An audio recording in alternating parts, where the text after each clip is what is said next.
ವಿದೇಶಗಳಲ್ಲಿ ಓದಿದಂಥ ವಿದ್ಯಾರ್ಥಿ. ನಾವು ಓದಬೇಕಾದ್ರೆ ಹೊಟ್ಟೆಗೆ ಊಟ ಇಲ್ಲ.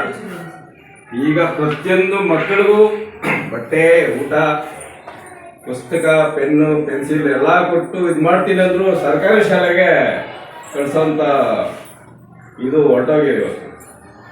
ತುಂಬ ಖುಷಿ ಆಗ್ತಾ ಇದೆ.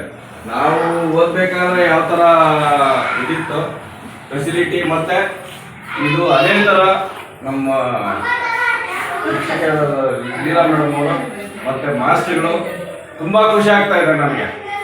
ಇವತ್ತು ಇಲ್ಲಿ ಬಂದು ನಿಂತ್ಕೋಬೇಕಾದ್ರೆ ಅವರು ಇದು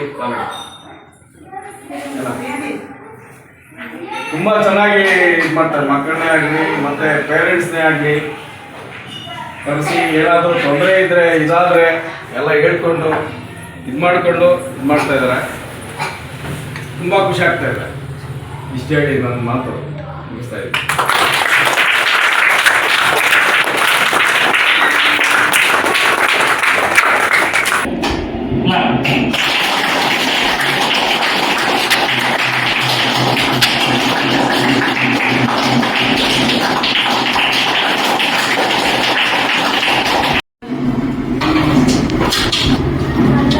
ಎಲ್ಲರಿಗೂ ನಮಸ್ಕಾರ.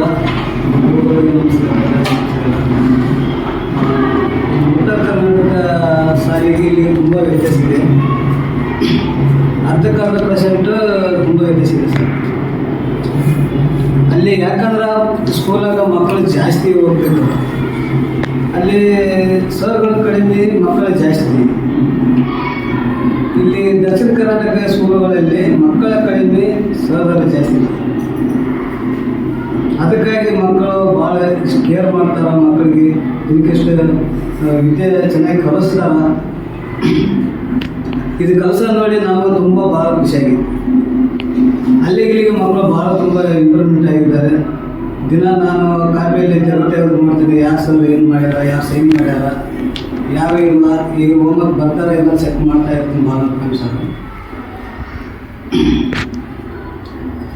ಅಲ್ಲಿಗೆ ಅಲ್ಲಿ ಪ್ರೈವೇಟ್ ಸ್ಕೂಲ್ ಓದಿಸೋದಷ್ಟೇ, ಇಲ್ಲಿ ಗೌರ್ಮೆಂಟ್ ಸ್ಕೂಲ್ ಓದಿಸೋದಷ್ಟೇ ಸರ್.